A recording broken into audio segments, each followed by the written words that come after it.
What would you do if your own son coldly said, "Mom, just sign it and go hide in a corner for the rest of your life because this house belongs to us now"? I, Margaret Collins, 68 years old, a widow from Vermont, stood frozen when I heard my son repeat those words, his voice as cold as if he were reading a contract. Beside him, my daughter in law Chloe wore a satisfied smile, pointing toward the master bedroom of the Victorian house I had bought with my husband's entire life insurance payout. "This will be my room, and Mom will stay in the side room." I wasn't part of the conversation about my own life. I wasn't mentioned as the owner of the house, but only seen as excess baggage, like an old chair that could be moved around at any time. I gripped the banister tightly, my heart feeling like it was choking. I had been silent my whole life because I believed sacrifice was love. But in that moment, hearing my own flesh and blood deny my existence in the middle of the house, I had quietly rebuilt from ruins.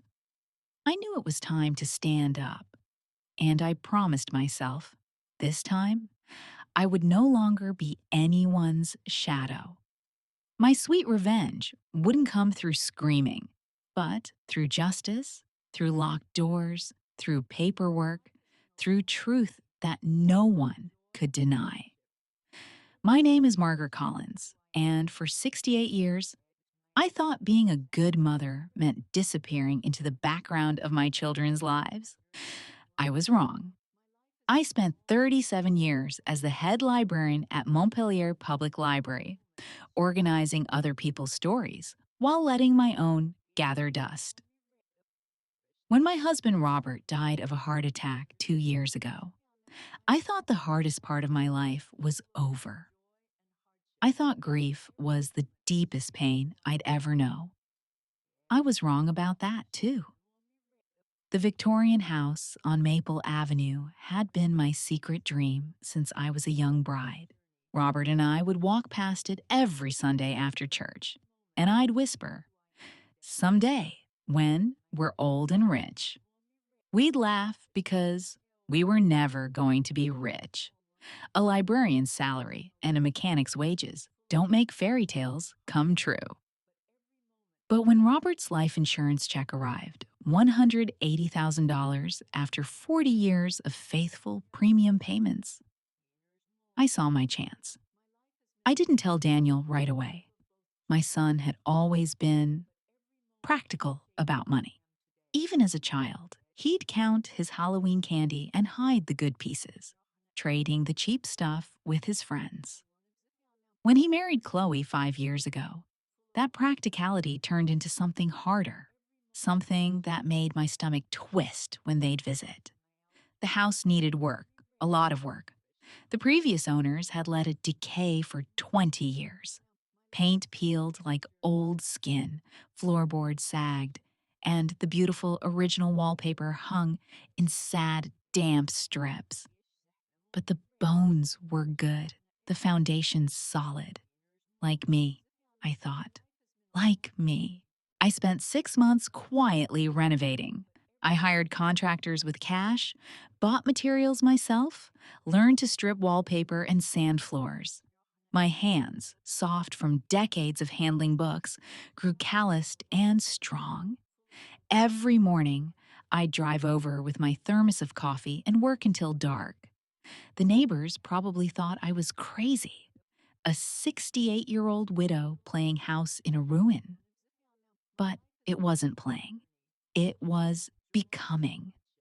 When Daniel and Chloe made their first concern visit, I was hanging new curtains in what would become my reading room.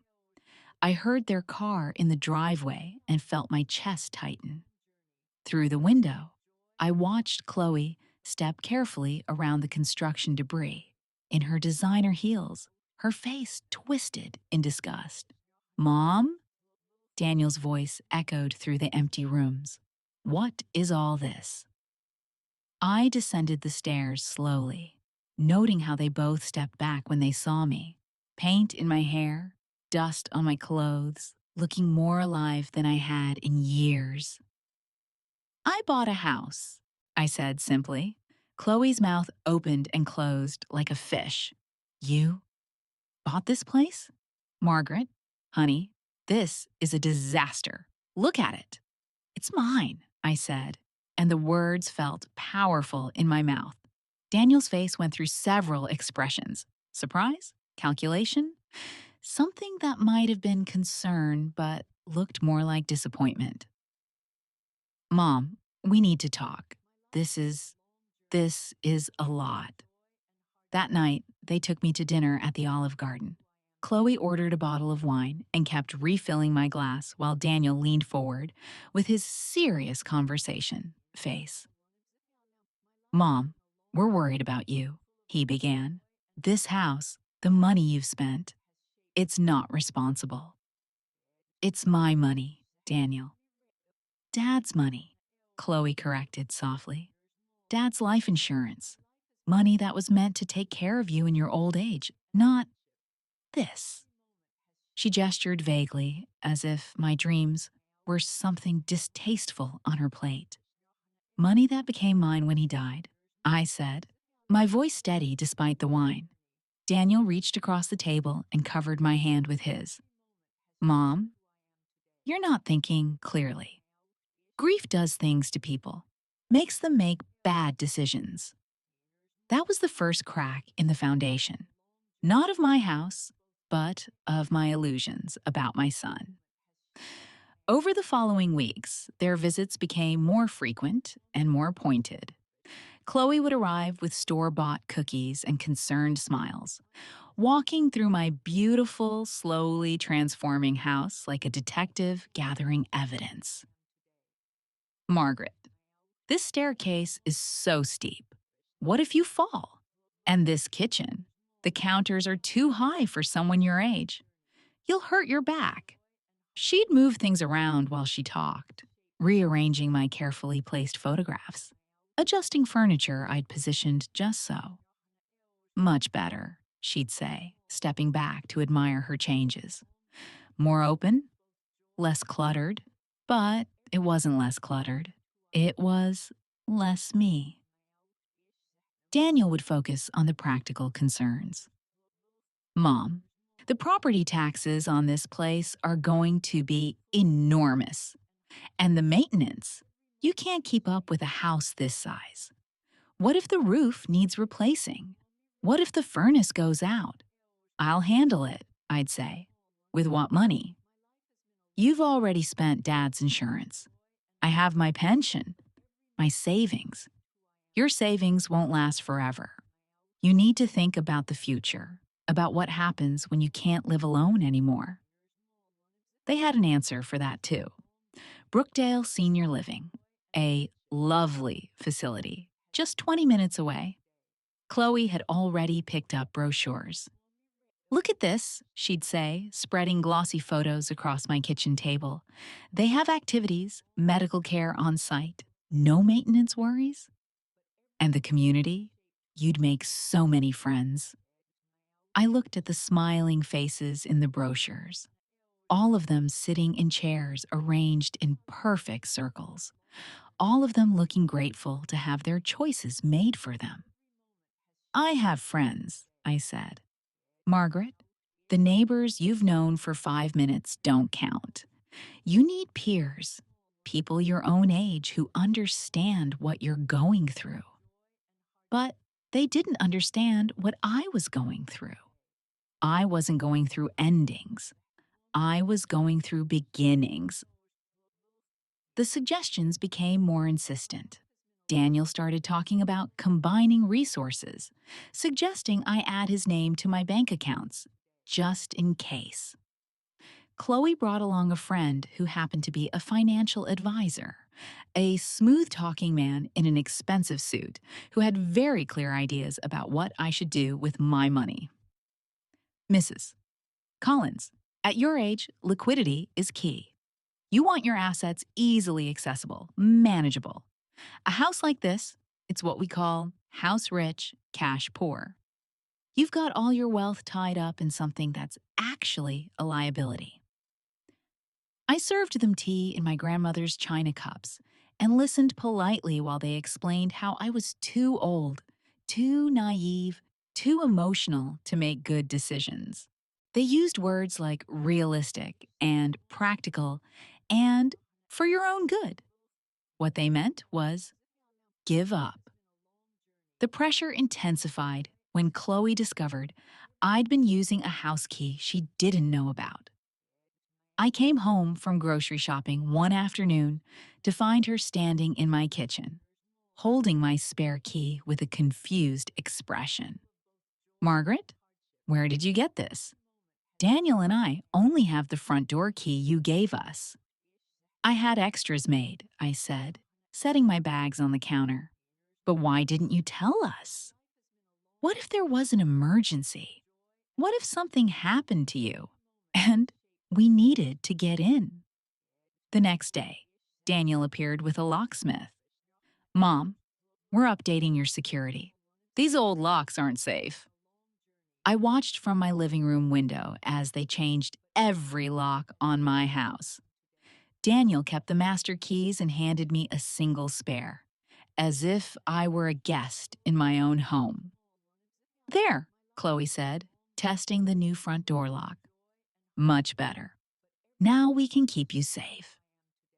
That night, I lay in my bed, in my house, bought with my money, filled with my dreams, and felt like a prisoner. The locks weren't keeping danger out. They were keeping me in. But the worst was yet to come. It happened on a Thursday in October. I was arranging chrysanthemums in a vase when I heard the key in the lock. Not a knock, not a call, just the sound of someone entering my home as if they owned it. Mom! Daniel's voice, followed by the click-click of Chloe's heels on my hardwood floors. I found them in the living room with a man I didn't recognize, middle-aged, wearing a brown jacket and carrying a clipboard. Margaret, perfect timing, Chloe smiled. This is Tom Brady. No, not the football player. She laughed at her own joke. He's a home assessor. We thought it would be good to get a current valuation on the house. Why? I asked. Daniel and Chloe exchanged a look. Mom, we need to talk, really talk, about your future. They sat me down on my own sofa while the assessor wandered through my rooms, measuring and noting and reducing my dreams to square footage and fair market value. Mom, Daniel began, his voice taking on that patient tone people use with children and the mentally deficient. We've been thinking. This house is beautiful, really. You've done an amazing job with it. Thank you, I said carefully, but it's too much for you. You're rattling around in here all alone, and it's not safe. What if you fall down those stairs? What if you have a medical emergency and no one knows? Chloe leaned forward, her eyes bright with false sympathy. We've found the perfect solution. There's a lovely condo development in Burlington, Silver Pines. One floor, no maintenance, medical facilities nearby. And the best part? It's right near Daniel's office, so we can check on you every day. I don't need checking on, I said. Mom, you're 68 years old. Things change, bodies change. We just want to make sure you're safe and taken care of. I am safe. I am taken care of. I take care of myself. Daniel sighed. Mom, be realistic. How long can you really maintain a place like this? The expenses alone. I can handle the expenses. With what money? Chloe's voice sharpened slightly. Margaret, you've already spent the life insurance. Your pension covers basic living expenses, but property taxes, maintenance, utilities for a house this size, you'll be broke in 2 years. Then that's my choice to make. No, Daniel said firmly. It's not just your choice. Because what happens when you run out of money? When you can't take care of yourself, you become our responsibility, our burden. The word hung in the air like smoke from a fire. Burden. I have a proposal, Chloe said, reaching into her purse and pulling out a manila folder. We sell this house, and Tom thinks we can get at least $350,000 for it after your improvements. We use that money to buy you a nice condo at Silver Pines, and there'll be plenty left over for your care. We? I repeated. Well, we'd handle the transaction for you. These things can be complicated, and you shouldn't have to worry about all the paperwork and negotiations. I looked at the folder in her hands, at the eager expectation in both their faces. You want me to sell my house. We want you to be smart about your future, Daniel said. And what about your future? What do you get out of this? Another look passed between them, quicker this time, more nervous. Mom, we're not getting anything out of this except peace of mind knowing you're safe, Daniel said. But Chloe, always less careful with her words, added, although, if there is money left over after the condo purchase, it would be nice to know it's being managed properly. For Sophie's college fund, for emergencies, family money staying in the family. And there it was. The truth, finally naked and grasping in my living room. I need time to think, I said. Of course, Chloe smiled. But don't take too long. Tom says the market is really good right now, but it won't stay that way forever. They left the folder on my coffee table like a snake coiled and waiting to strike. That night, I opened the folder. Inside were real estate listings for Silver Pines condos, pamphlets about active senior living, and a contract of sale for my house. Already filled out, already dated, just waiting for my signature. At the bottom, in neat black ink, someone had written, Margaret Collins, seller, as if it were already decided, as if I had already agreed, as if my name were just another line item in their calculations. I closed the folder and walked to my kitchen window, looking out at the garden I'd been planning for spring. I thought about Robert, about the walks we used to take past this house, about the way his eyes would light up when I'd whisper, someday. Someday had come. I had made it come, and they wanted to take it away. The breaking point came 3 weeks later, on a cold November morning, when I woke to find Chloe already in my kitchen, making coffee with beans she'd brought herself. Margaret, good morning, she chirped, as if breaking into someone's home were the most natural thing in the world. I brought those hazelnut beans you love. Well, I think you love them. Do you love them? I stood in my nightgown and robe, my hair uncombed, feeling exposed and violated in my own space. How did you get in? Daniel gave me a key, remember? We're family. She poured coffee into 2 mugs. Mugs from my cabinet, cream from my refrigerator, sugar from my pantry. Everything mine, but somehow no longer belonging to me. I didn't hear you knock. Oh, I didn't want to wake you. You need your rest. She handed me a mug with that bright, condescending smile that was becoming as familiar as my own reflection. Sit, sit. We need to talk.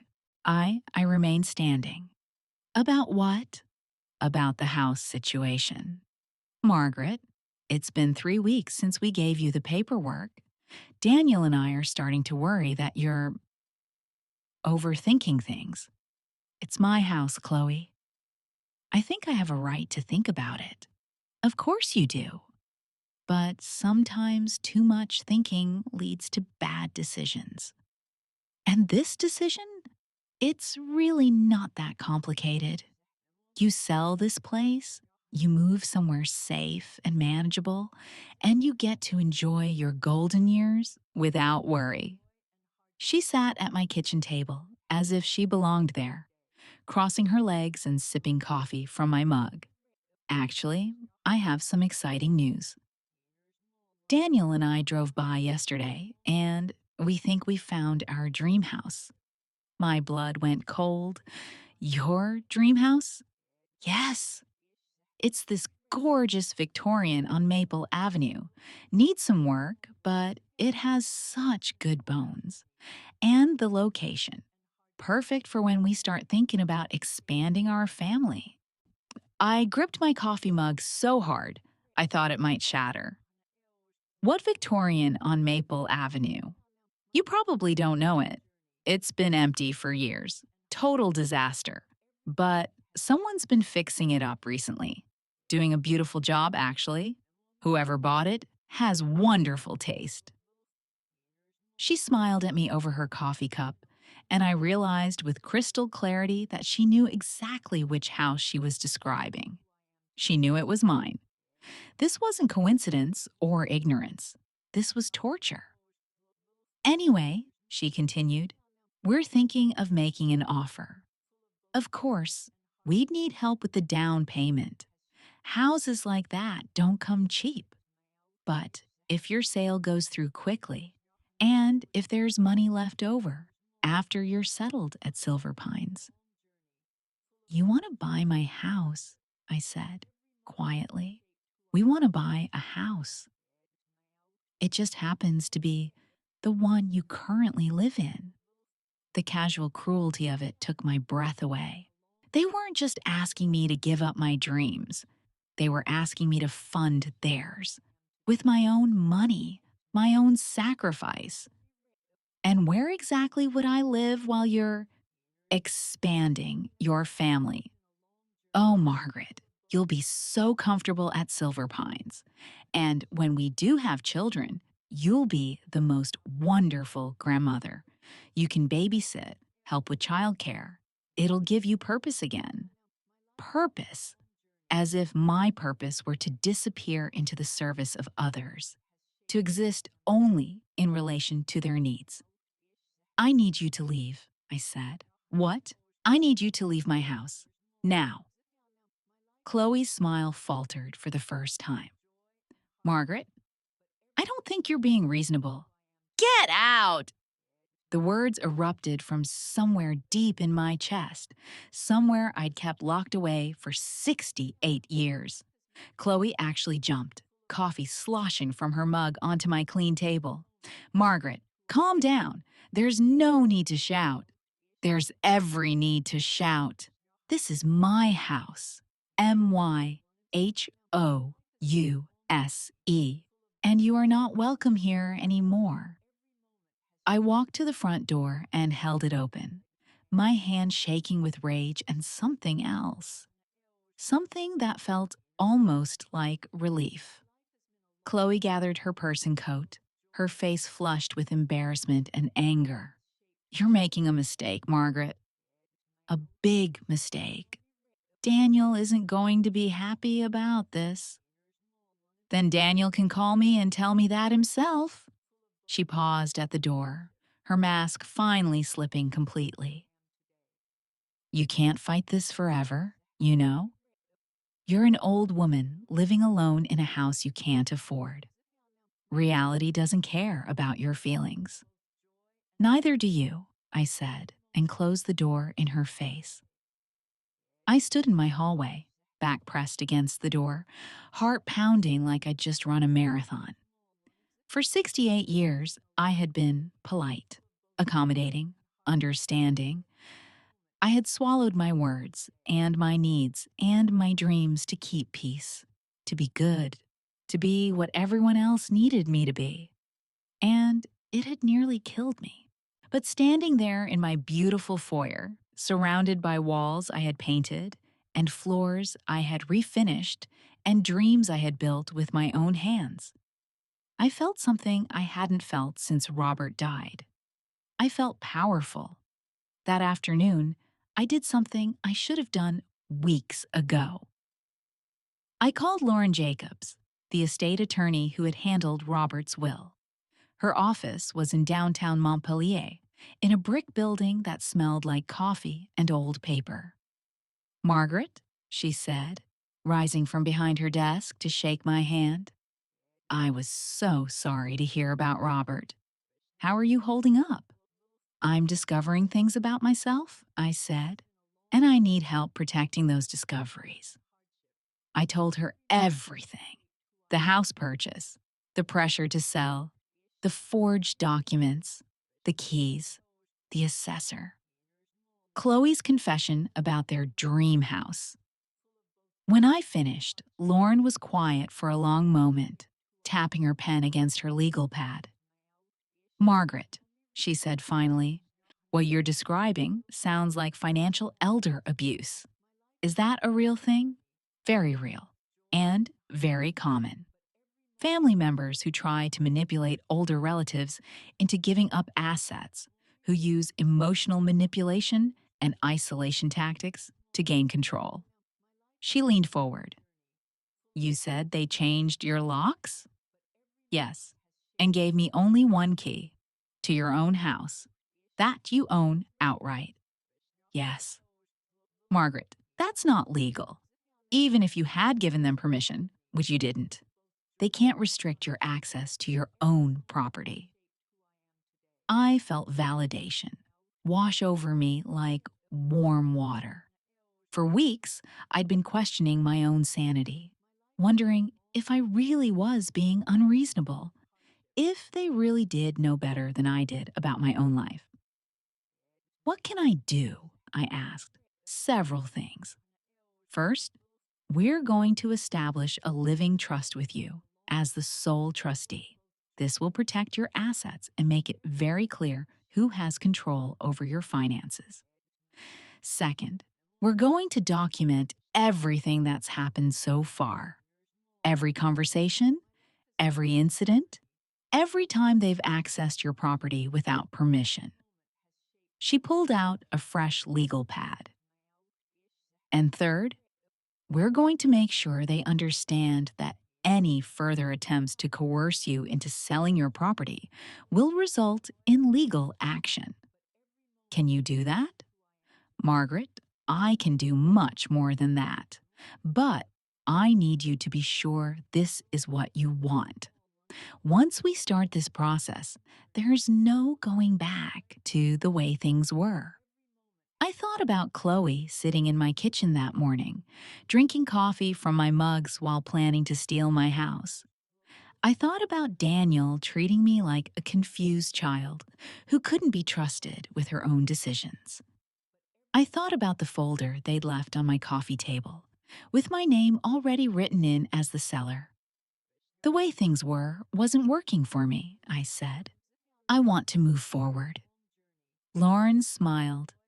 "Then let's protect what's yours. Protect." The next morning, I changed all my locks again. This time, I was the only one with keys. When Daniel called that afternoon, his voice was tight with controlled anger. "Mom, Chloe said you threw her out of the house yesterday. She said you were unstable. I asked her to leave after she told me she wanted to buy my house with my own money." "That's not—" "You're misunderstanding the situation." "Am I?" "Daniel, I need you to listen to me very carefully. I am not selling my house. I am not moving to Silver Pines. I am not confused or unstable or making bad decisions. I am a 68-year-old woman who bought a house with her own money and intends to live in it. Mom, we're trying to help you. No, you're trying to help yourselves. There's a difference." There was a long pause. When he spoke again, his voice had changed, harder, colder.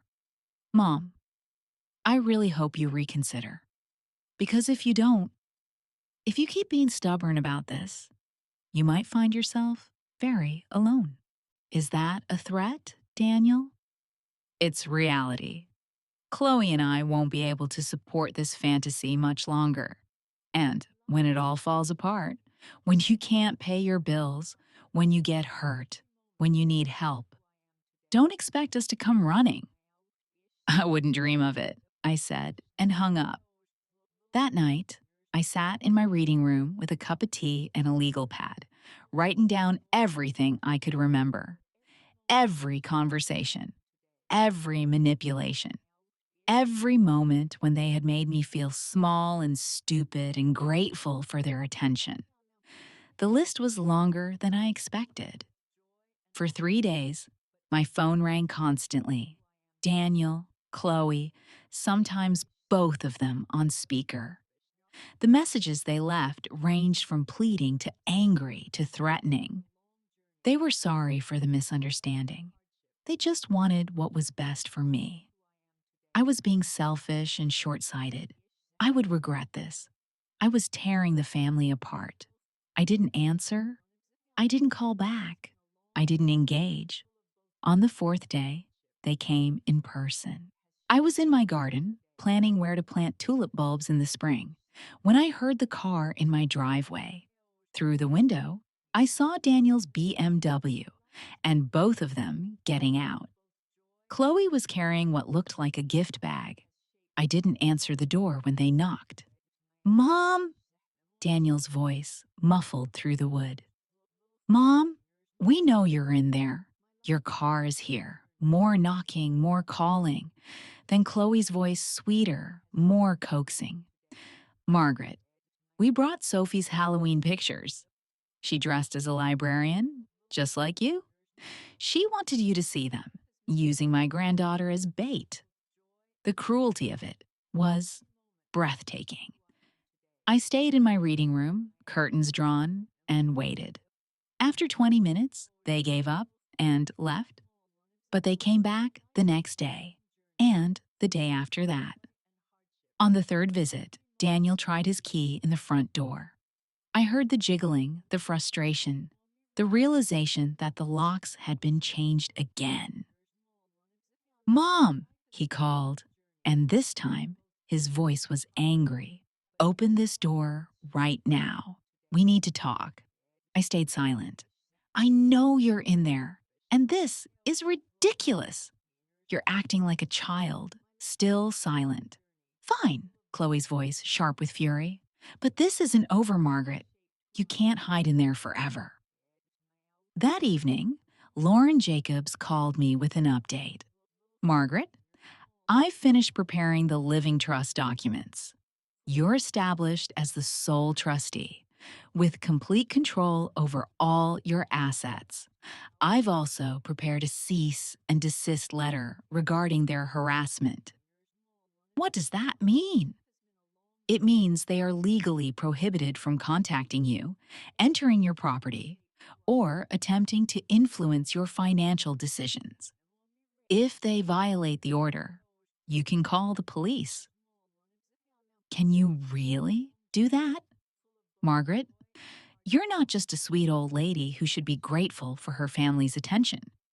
You're a competent adult with legal rights. And those rights include the right to live in peace in your own home. The cease and desist letter was delivered the next morning by a process server. I watched from my upstairs window as he handed it to Daniel in my driveway. I saw my son's face go white as he read it, saw Chloe grab his arm, saw them both look up at my house with expressions I'd never seen before. They looked afraid. Good. For 2 weeks, I lived in blessed silence. My phone didn't ring. No one knocked on my door. No one tried to convince me I was too old, too stupid, or too emotional to make my own decisions. I spent my days exactly as I pleased. I finished refinishing the hardwood floors in the guest room. I painted the kitchen cabinets a warm yellow that made me smile every time I made coffee. I planted tulip bulbs in my front garden and imagined how beautiful they'd be in spring. I was happy. Genuinely, completely happy for the first time since Robert died. And then they escalated. It started with the calls to my neighbors. "Mrs. Henderson from next door knocked on my door on a Tuesday afternoon, her face creased with concern. Margaret, dear, I hope you don't mind me asking, but Daniel called me yesterday. He's very worried about you. My stomach clenched. What did he say? He said you've been isolating yourself, not answering your phone, not letting family visit. He asked me to keep an eye on you, to make sure you're eating and taking care of yourself. I felt heat rise in my chest. Mrs. Henderson, I'm fine. I'm not isolating myself. I'm enjoying my privacy. He mentioned you might say that. He said sometimes elderly people don't realize when they're struggling. Elderly people. As if I were a category, not a person. He also said there have been some concerns about your judgment lately. The house purchase, some financial decisions. And there it was. They couldn't control me directly, so they were destroying my reputation instead, making me look incompetent to my own neighbors. Mrs. Henderson, I said carefully, my son and his wife have been pressuring me to sell my house so they can buy it themselves. When I refused, they became upset. I asked them to stop contacting me, and now they're trying to make me look unstable. Her eyes widened. Oh my, I had no idea. Would you like to come in for tea? See for yourself how I'm doing? She did. And when she left an hour later, after seeing my beautifully maintained house and hearing my completely coherent account of recent events, she was angry. Margaret, what they're doing is terrible. Just terrible. Your house is gorgeous, and you seem perfectly fine to me. But the damage was spreading. Over the next few days, I learned that Daniel had called several of my neighbors, my doctor's office, even my bank, expressing concern about my mental state and decision-making capacity. Each call was carefully crafted to plant seeds of doubt without making specific accusations. He was just a worried son. I was just an elderly widow who might be struggling more than she realized. He wasn't trying to control me. He was trying to protect me. It was brilliant in its subtlety and vicious in its intent. The bank call was what pushed me over the edge. My branch manager, Janet Morrison, called me on Thursday afternoon. Mrs. Collins, I wanted to follow up on the conversation I had with your son yesterday. He mentioned some concerns about recent large expenditures and wanted to discuss adding his name to your accounts for oversight purposes. Janet, I said slowly, I've been banking with you for 15 years. Have I ever bounced a check? Ever made a financial decision that seemed irresponsible to you? Well, no, but my son wants to add his name to my accounts so he can control my money. I bought a house with my husband's life insurance, which is exactly what that money was for. There is nothing concerning about my behavior except that I won't let my son steal from me. Son. There was a long pause. Oh, Janet said quietly. Oh my. Please put a note in my file that no one except me is authorized to discuss my accounts or make any changes. No one. Of course, Mrs. Collins, I'm sorry. I should have. It's okay, Janet. They're very convincing. That weekend, I decided it was time to take control of the narrative. I invited 6 of my neighbors over for coffee and homemade apple cake. Mrs. Henderson, the Johnsons from across the street, elderly Mr. Kowalski, who walked his dog past my house every morning, and the young couple, Sarah and Mike, who just moved in down the block. I served the cake on my grandmother's china plates and told them everything, not just the recent events, but the whole story. How Robert and I had dreamed of this house, how I'd worked for months to restore it, how my son and daughter-in-law had tried to manipulate me into selling it so they could buy it themselves, how they'd changed my locks, brought in fake assessors, and tried to convince me I was incompetent. When I finished, the room was silent except for the ticking of my mantel clock. Finally, Mr. Kowalski spoke. Mrs. Collins, that's the most appalling thing I've ever heard. What can we do to help? Sarah asked immediately. Just be witnesses, I said. If anyone else calls asking about my mental state or my ability to live independently, you'll know the truth. Mrs. Henderson reached over and squeezed my hand. Margaret, we see you every day. We see how well you maintain this place, how sharp and capable you are. Anyone with eyes can see you're thriving. Your son should be ashamed of himself, Mr. Johnson added grimly. They stayed for 2 hours, and when they left, I felt something I hadn't felt in months. Supported, protected, part of a community that valued me for who I was, not what I could provide. But Daniel and Chloe weren't finished. The final assault came 3 days later, on a gray Monday morning in late November. I was in my kitchen making oatmeal when I heard a car in my driveway. Looking out the window, I saw not just Daniel's BMW, but another car behind it, a sedan I didn't recognize. They came to the door in a group: Daniel, Chloe, and a woman in a business suit carrying a clipboard. When I didn't answer their knock, Daniel called out, "Mom, we have someone here who needs to speak with you. It's important." I opened the door, but kept the chain latch engaged. "Who is she?" "This is Sandra Walsh from Adult Protective Services," the woman said, showing me an official-looking badge.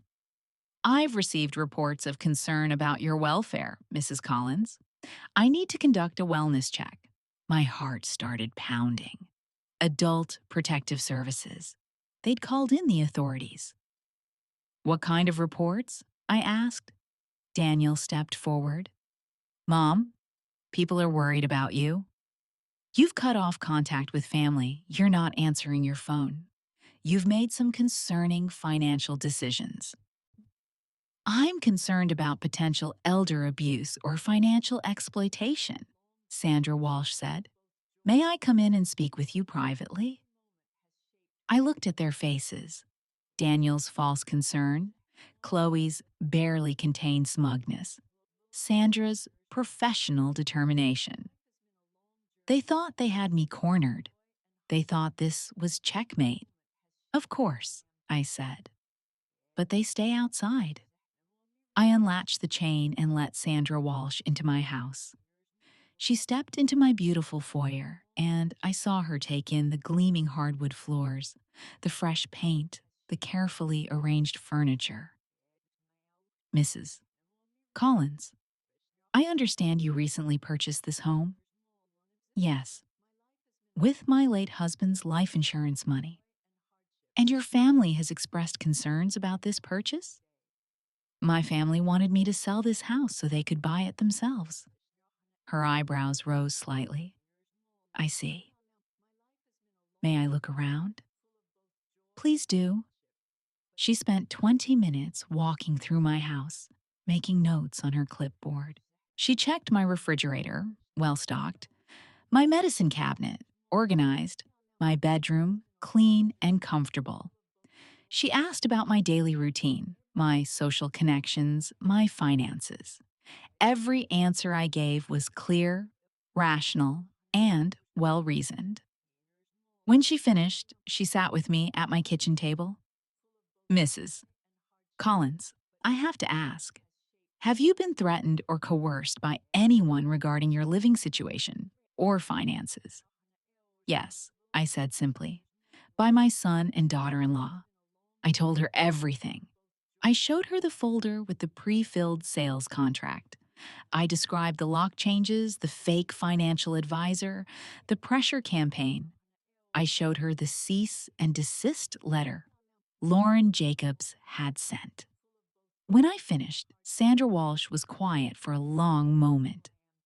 Mrs. Collins, she said finally, there is absolutely nothing concerning about your living situation or mental state. Your home is beautifully maintained. You're clearly competent and capable. And what you're describing sounds like attempted financial elder abuse. Relief flooded through me like cool water. However, she continued, I am required to file a report, and that report will reflect that you are not in need of protective services. It will also note the concerning behavior of your family members. She stood to leave, then paused. Mrs. Collins, do you feel safe here?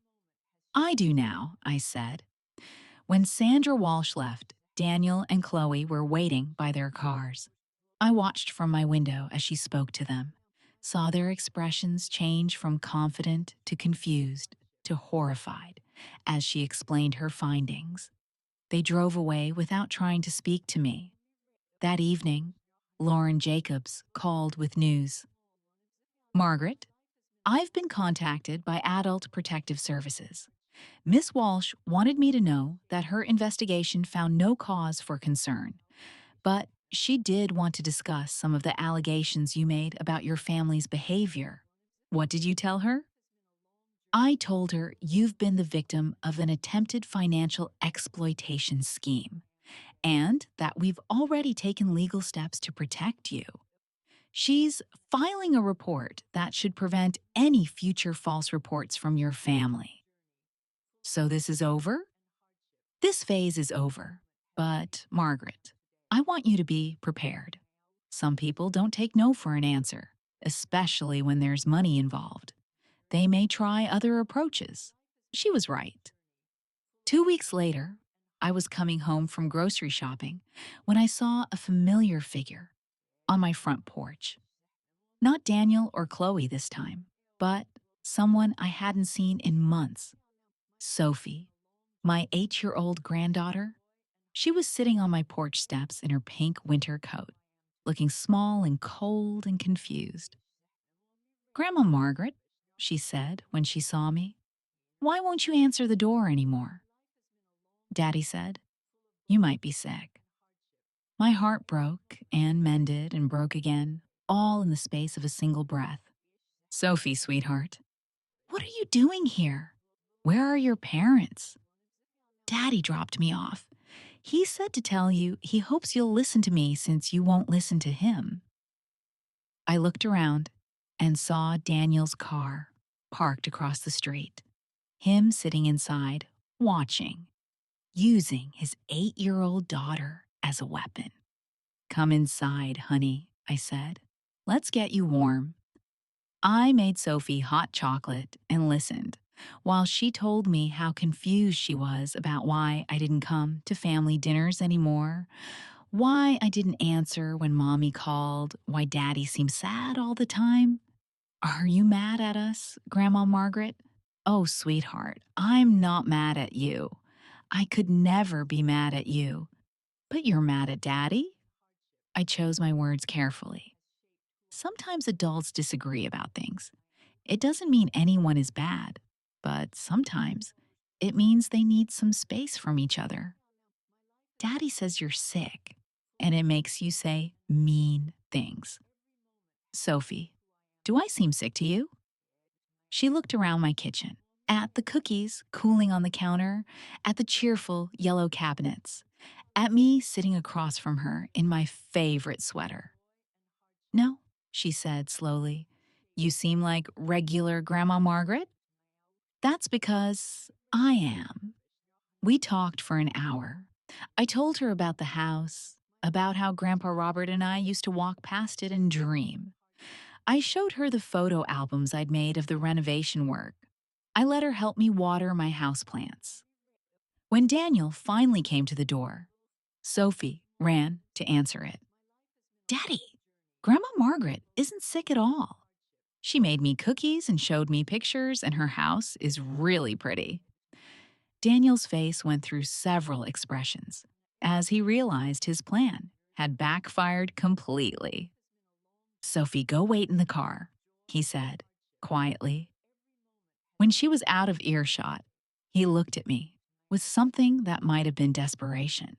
Mom, please. This has gone far enough. We're family. Family doesn't try to steal from each other, Daniel. We weren't trying to steal anything. We were trying to help you make good decisions. No, you were trying to make decisions for me. There's a difference. He was quiet for a long moment. What do you want from us, Mom? What would it take for this to stop? I want you to leave me alone. I want you to stop calling my neighbors, my bank, my doctor. I want you to stop using your daughter as a messenger. I want you to accept that this is my life and my house and my choice. And if we do that, if we just step back, then maybe someday we can have a relationship again, a real one, based on respect instead of control. He nodded slowly, something like understanding flickering in his eyes. I'm sorry, Mom. I really am. I thought we were doing the right thing. I know you did, but you were wrong. He left with Sophie, and I didn't hear from either of them for 6 months. Spring came early that year. My tulips bloomed in March, bright yellow and red against the brown earth. I spent my days gardening, reading, writing in the journal I'd started keeping. I joined a book club at the library where I used to work. I volunteered at the animal shelter. I lived. In September, I got a card in the mail. No return address, but I recognized the handwriting. Dear Grandma Margaret, it said in Sophie's careful cursive, I hope you are happy in your pretty house. I miss you. Love, Sophie. Inside was a drawing of a house that looked suspiciously like mine, with a stick figure labeled Grandma standing in the garden, surrounded by flowers. I put it on my refrigerator and cried, not from sadness, but from hope. The next week, my phone rang. Daniel's number, but when I answered, it was Chloe's voice. Margaret, she said. And for the first time since I'd known her, she sounded uncertain. I wanted to. I owe you an apology. I waited. We were wrong. What we did was wrong. I was so focused on what I thought was practical that I forgot. I forgot you're a person with your own dreams and your own right to make choices. Thank you for saying that. Daniel wanted to call himself, but he's ashamed. We both are. You should be. Is there any chance, any possibility that we could start over? I know we can't undo what we did, but maybe we could try to do better? I looked out my kitchen window at my garden, at the house I'd saved and restored and made into a home. I thought about forgiveness, about second chances, about the difference between reconciliation and surrender. Maybe, I said, but it would have to be on my terms. What would those be? You accept that this is my house and I'm not selling it, ever. You stop treating me like an incompetent child. You respect my boundaries. And if I ever feel like you're trying to manipulate or control me again, I'll cut contact permanently. Those seem fair. They are fair. The question is whether you can live with fair. There was a long pause. We'd like to try. The first visit was awkward. Daniel and Chloe sat stiffly in my living room, clearly uncertain how to behave now that they couldn't direct the conversation toward my supposed incompetence. Sophie, on the other hand, was delighted to see me again and spent most of the visit showing me her school projects. But it was a start. Slowly, carefully, we began to rebuild something that looked almost like a family relationship. Not the old one, where I was expected to be grateful for scraps of attention and generous with my resources. This was something new, something based on mutual respect. Daniel apologized, really apologized, for trying to manipulate me. Chloe acknowledged that she'd seen me as an obstacle rather than a person. They both admitted they'd let greed cloud their judgment. It wasn't perfect. There were still moments when I caught them exchanging glances, when I mentioned a purchase or a decision they didn't understand. But now, instead of organizing an intervention, they just let me live my life. The turning point came at Christmas. I hosted dinner in my beautiful dining room, using the china I'd inherited from my grandmother and the silver Robert and I had received as a wedding gift 43 years ago. As we sat around the table, Sophie looked up at me with bright eyes. "Grandma Margaret, I'm glad you kept your house." "Why's that, sweetheart?" "Because it's where you belong. And now I know where to find you." I looked around the table at my imperfect, complicated family, gathered in the house I'd fought to keep, and felt something I'd almost forgotten existed: peace.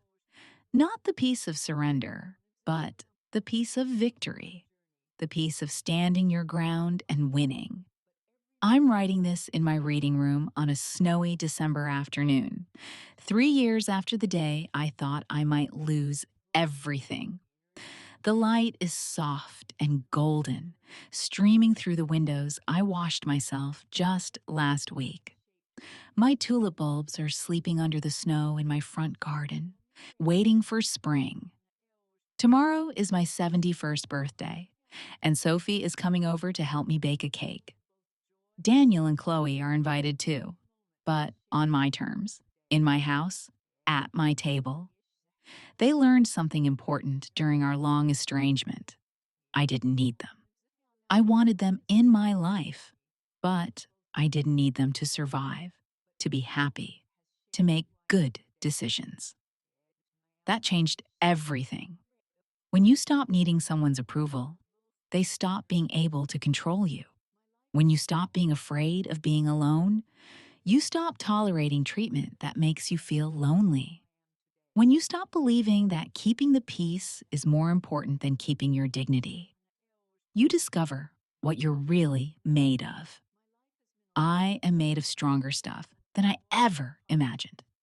The house that nearly destroyed my family relationships also saved them.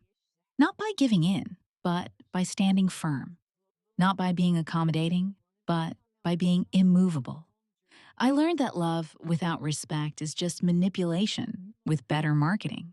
I learned that family isn't an excuse for cruelty, and blood doesn't entitle anyone to your dreams. I learned that sometimes the most loving thing you can do is refuse to enable someone's worst impulses. Most importantly, I learned that it's never too late to start standing up for yourself. The Victorian house on Maple Avenue is worth about $400,000 now, according to the latest tax assessment. Daniel and Chloe could never afford it on their own, even if I were inclined to sell, which I am not and never will be. It will go to Sophie someday, when I'm gone. Not because she's entitled to it, but because she sees it for what it really is. Not just a house, but a symbol of what's possible when you refuse to give up on your dreams. In my will, the new one, prepared by Lauren Jacobs and locked safely in her office safe, I've left detailed instructions for Sophie. The house comes with a story and a lesson that sometimes the most important word in the English language is no. I sleep well in my beautiful master bedroom, under the quilt my grandmother made, and in the house my husband dreamed of. I wake up every morning grateful not just for what I have, but for what I was brave enough to keep. If you've ever been told you're too old to start over, too naive to understand your own situation, or too emotional to make good decisions, let me tell you something. You are none of those things. You are exactly the right age to reclaim your life, smart enough to recognize manipulation when you see it, and rational enough to trust your own judgment. Your dreams don't expire when you turn 65. Your right to make your own choices doesn't diminish with age. Your voice doesn't become less important just because it has a few more years of wisdom behind it. I spent most of my life believing that being a good woman meant being a quiet woman. I was wrong. Being a good woman means being a true woman, true to yourself, true to your values, true to your dreams. If someone in your life is trying to convince you that you're incompetent, confused, or making bad decisions, ask yourself this: what do they gain if you believe them? What do they lose if you don't? Trust yourself. You've survived this long by making mostly good decisions. Don't let anyone convince you that you've suddenly become incapable of continuing to do so. Your life belongs to you. Your choices belong to you. Your dreams belong to you. Keep them. Have you ever had to choose between keeping the peace and keeping your dignity? Have you ever been made to feel like your own dreams were too much to ask for? If this story resonated with you, please share it with someone who needs to hear it. At Grandma's Secrets, we believe that wisdom doesn't come with an expiration date, and neither does the right to live life on your own terms. Every week, we share stories of women who refused to be invisible, who stood up for themselves, and who proved that it's never too late to rewrite your story. If you believe that respect isn't optional, that manipulation isn't love, and that sometimes the most powerful thing you can do is simply refuse to budge, then subscribe to Grandma True Stories today. Because when grandmothers finally tell their truth, the whole world learns something worth knowing. Your story matters. Your voice matters. You matter. Subscribe, share, and remember, you are never too old to stand your ground.